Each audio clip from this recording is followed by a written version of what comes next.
छोटी सी गांव लेकिन बहुत गरीब किसान रहता था जिसका नाम रघुनाथ था और जिसे लोग प्यार से रघु बुलाते थे। उसकी पत्नी कमला, जो एक बहुत ही समझदार और मेहनती औरत थी, और उनकी 6 साल की मासूम बेटी थी राधा। तीनों एक किराए की पुरानी झोपड़ी में रहते थे जिसमें बारिश के मौसम में छत टपकती थी। रघु गांव के एक जमींदार से किराए पर ली गई छोटी सी जमीन में खेती करता था और इसी से उनका गुजर बसर होता था। अजी, देखिए तो इस बार हमारे खेत कितने हरे भरे हो गए हैं। ऐसा लगता है जैसे धरती माँ ने अपनी झोली से सोना बरसा दिया हो। हाँ कमला, इस बार हमारे बुरे दिन खत्म हो गए हैं। इस फसल से जो पैसे आएंगे उनसे हम मुखिया जी का कर्ज चुका देंगे और घर का किराया भी। और राधा के लिए मैं शहर से नए कपड़े लाऊंगा और उसे स्कूल भी भेजूंगा। बाबा, क्या मैं भी स्कूल जाऊंगी? अपनी सहेलियों की तरह। हाँ मेरी बच्ची, तुम पढ़ोगी, लिखोगी और बहुत बड़ी बनोगी। गांव का कच्चा रास्ता। रघु अपने कंधे पर हल और बाकी औजार रखकर खेतों की तरफ जा रहा है। तभी रास्ते में उसे रामदीन चाचा और शांताबेन मिलते हैं। अरे रघु, आज तो तुम्हारी फसल देखकर मन खुश हो गया। इतनी अच्छी पैदावार तो कभी नहीं देखी। हाँ रघुनाथ, इस बार तो भगवान ने सच में तुम लोगों पर अपनी कृपा बरसाई है। तेरी मेहनत रंग लाई है। चाचा, ये सब भगवान का आशीर्वाद है और आपकी दुआएं। मैं तो बस मेहनत करता हूँ, बाकी सब तो ऊपर वाला ही देखता है। सही कहा रघु। अच्छा, हम चलते हैं, देर हो रही है। रघु अपने खेत में पहुंचता है। सामने अपनी लहलहाती हुई फसल देखकर उसके कदम वहीं रुक जाते हैं। सुनहरी धूप में फसल के दाने सूंघकर रघु की आंखों में खुशी के साथ एक गहरा सुकून उतर आया। रघु सुबह से खेत में मेहनत कर रहा था। आसमान साफ था, सूरज की हल्की धूप पड़ रही थी, लेकिन अचानक मौसम करवट लेता है। काले बादल घिराते हैं, तेज हवाएं चलने लगती हैं और देखते ही देखते आसमान में बिजली कड़कने लगती है। कुछ ही देर में मूसलाधार बारिश शुरू हो जाती है। रघु घबराकर पास के पेड़ की ओर भागता है और उसके नीचे खड़ा होकर बारिश थमने का इंतजार करने लगता है, लेकिन बारिश रुकने का नाम ही नहीं लेती। कई घंटों तक झमाझम पानी बरसता है। बरसात इतनी तेज होती है कि रघु के खेतों में पानी भर जाता है। उसकी मेहनत से उगी फसल पानी में डूबकर पूरी तरह बर्बाद हो जाती है। जब बारिश थोड़ी हल्की होती है तो रघु दौड़कर खेत की ओर जाता है। खेत की हालत देखकर उसका दिल टूट जाता। जहां हरी भरी फसल लहराती थी, वहां अब सिर्फ पानी ही पानी है।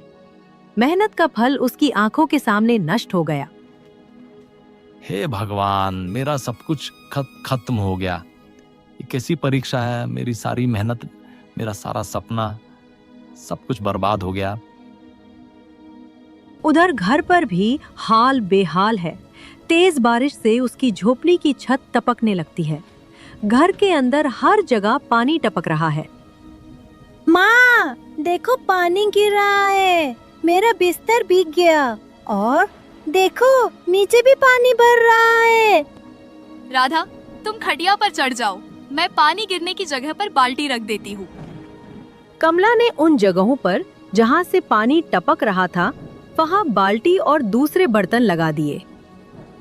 अरे, इस बारिश का तो थमने का नाम ही नहीं है। पता नहीं रघु कहाँ होगा, कहीं उसे कुछ हो तो नहीं गया। तभी रघु बारिश में पूरी तरह भीगा हुआ और उदास चेहरा लिए घर में आता है। अरे रघु, तुम क्या हुआ? तुम्हारा चेहरा इतना उतरा हुआ क्यों है? कमला, पूरी फसल बर्बाद हो गई। नुकसान इतना ज्यादा हुआ है कि अब न मुखिया का कर्ज चुका पाएंगे, न घर का किराया और न ही राधा को स्कूल भेज पाएंगे। रघु की हालत देखकर कमला का दिल बैठ गया और उसकी आंखें भर आईं। वे दोनों बिना कुछ कहे बस एक दूसरे की तरफ देखते रहे, जैसे पूछ रहे हों अब क्या होगा। तभी उनके पैरों के पास पानी भरने लगा। खुद को बचाने के लिए वे दोनों तुरंत चारपाई पर जा बैठे। तभी बाहर से दरवाजे पर लगातार दस्तक होने लगी। अरे ओ रघु, दरवाजा खोल, मैं हूँ मकान मालिक। लगता है उन्हें भी खबर मिल गई है। अरे रघु, तुम्हें पता है पिछले 2 महीने से तुमने किराया नहीं दिया है और अब तुम्हारी फसल भी बर्बाद हो गई। तुम किराया कैसे चुकाओगे? माफ कीजिए, इस बार फसल खराब हो गई है। मालिक, थोड़ी मोहलत दे दो, मैं कहीं भी काम ढूंढकर आपका पैसा लौटा दूंगा। मोहलत? नहीं, अब और नहीं। मेरे पास बहुत लोग हैं जो इस घर को किराए पर लेना चाहते हैं। तुम लोग अभी के अभी मेरा घर खाली करो। हाँ मालिक जी, बस कुछ दिनों का समय दे दीजिए। आप ही बताइए, इतनी बारिश में इस बच्ची को लेकर हम कहाँ जाएं? नहीं, दया की भी कोई हद होती है। मैंने पहले ही बहुत दया दिखा दी। जाओ, अभी के अभी निकलो। रघु, अब कहाँ जाएंगे हम? कोई भी जगह नहीं बची। कमला, अब जो होगा रास्ते में ही पता चलेगा, बस चलते जाओ। वे तीनों दौड़कर एक पेड़ के नीचे आ जाते हैं। बारिश इतनी तेज है कि पत्तों के नीचे भी पानी टपक रहा है। रघु, यहाँ भी पूरी तरह बचाव नहीं हो पा रहा है। गुड़िया ठंड से कांप रही है। हाँ, पर अब इस मौसम में कहाँ जाए? मेरी सहेली फूलमती का घर यहाँ से बस थोड़ी ही दूर है। चलो, वो हमें जरूर आसरा देगी। पता नहीं, अब रात का समय है, परेशानी हो जाएगी उन्हें। मैं जानती हूँ कि वह हमारी मजबूरी समझेगी। अब चलो। रघु, कमला और राधा भीगते हुए फूलमती के घर पहुंचते हैं।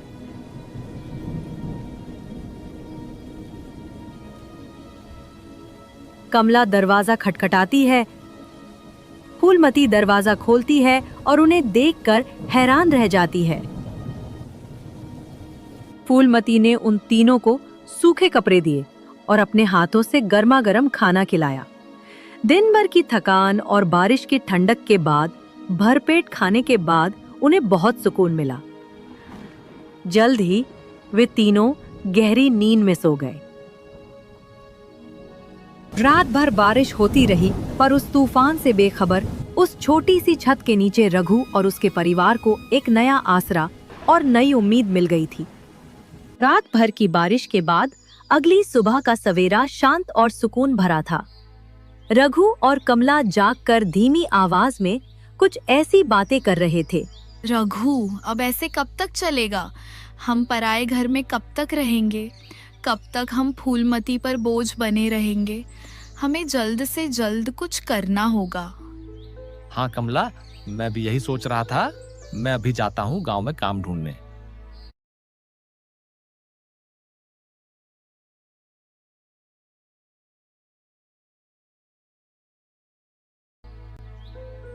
रघु तुरंत काम की तलाश में गांव की ओर निकल पड़ता है।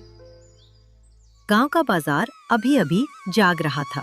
इक्का दुक्का दुकानें खुली थीं और लोगों की भीड़ भी कम थी। अपनी नजरें चारों ओर घुमाकर रघु ने हिम्मत जुटाई और एक दुकान की ओर बढ़ चला। भाई साहब, कोई काम हो तो बताइए, मैं पूरी लगन से काम करूंगा। अरे भाई, काम तो सब बंद है बारिश की वजह से। तू आगे देख ले। रघु एक और कोशिश करने के लिए अगली दुकान की ओर चल पड़ा। भैया, कोई काम है क्या? बर्तन धोना, सामान उठाना, जो बोलोगे मैं कर दूंगा। नहीं भाई, मेरे पास पहले से ही लड़के काम कर रहे हैं। अभी जरूरत नहीं है, तुम कहीं और देख लो। रघु मन में हिचकिचाहट और मजबूरी का बोझ लिए मुखिया की बड़ी हवेली की ओर चल पड़ा। राम राम मुखिया जी, मैं काम की तलाश में हूँ। अगर कुछ दिन के लिए कोई काम मिल जाए या थोड़ा पैसा उधार मिल जाए तो बड़ी मेहरबानी होगी। बस बच्चों का पेट भरना है। अरे वाह, आज हमारे दरबार की रौनक बढ़ाने कौन आ गया? ये तो हमारे गांव का मशहूर गरीब किसान है। सुना है इस साल तुम्हारी फसल काफी जबरदस्त हुई थी। बढ़िया हुई थी मुखिया जी, बस पानी में तैरती थी। मुखिया जी मजाक छोड़िए, घर में बीवी और बच्चा भूखे हैं। अगर आप कोई काम नहीं दे सकते तो थोड़ी मदद ही कर दीजिए। अरे भाई परेशान मत हो, लो ये रहे 10 रुपए। जाओ और अपनी बीवी को कुछ खिला देना। क्या है ना, बड़ी बड़ी बातें सिर्फ हवा में अच्छी लगती हैं, तुम जैसे लोगों के बस की नहीं।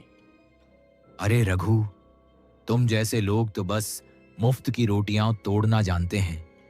तुम जैसे गरीब लोग समाज पर बस एक बोझ हो। न तुम में मेहनत करने का दम है और न ही अक्ल है कुछ नया सोचने की। तुम बस रो रो कर भीख मांगते हो। अपने पैर पर खड़ा होने की हिम्मत ही नहीं है तुम लोगों में। मुखिया और उसके चमचे रघु पर जोर जोर से हंसने लगे। रघु को बेइज्जती का गहरा एहसास हुआ। उसने उन पैसों को छुआ तक नहीं और अपनी नम आंखों से बिना कुछ कहे वहां से चला गया। हाँ।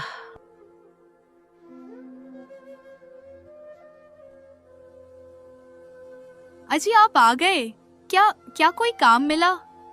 मुखिया के घर गया था, मदद मांगी, उसने 10 रुपए दिए, जैसे भीख दे रहा हो। सारे चमचे हंसे, मुझे ऐसे देखा जैसे मैं इंसान नहीं, बस एक बोझ हूं। रघु कोई बात नहीं, मुझे पता है तुमने बहुत कोशिश की। पहले तुम ये भीगे कपड़े बदल लो, बाकी सब हम कल देखेंगे। उस रात रघु के गले से एक निवाला भी नहीं उतरा। उसने सिर्फ अपनी पत्नी के प्यार भरे लफ्जों का सहारा लिया और सोचा कल का सूरज शायद नया सवेरा लेके आए। अगले दिन बारिश रुक चुकी थी। रघु ने अपने दिल में एक नई उम्मीद लेकर। दोस्तों, आपको हमारी कहानी कैसी लगी? प्लीज कमेंट में बताएं एंड चैनल को सब्सक्राइब जरूर करें।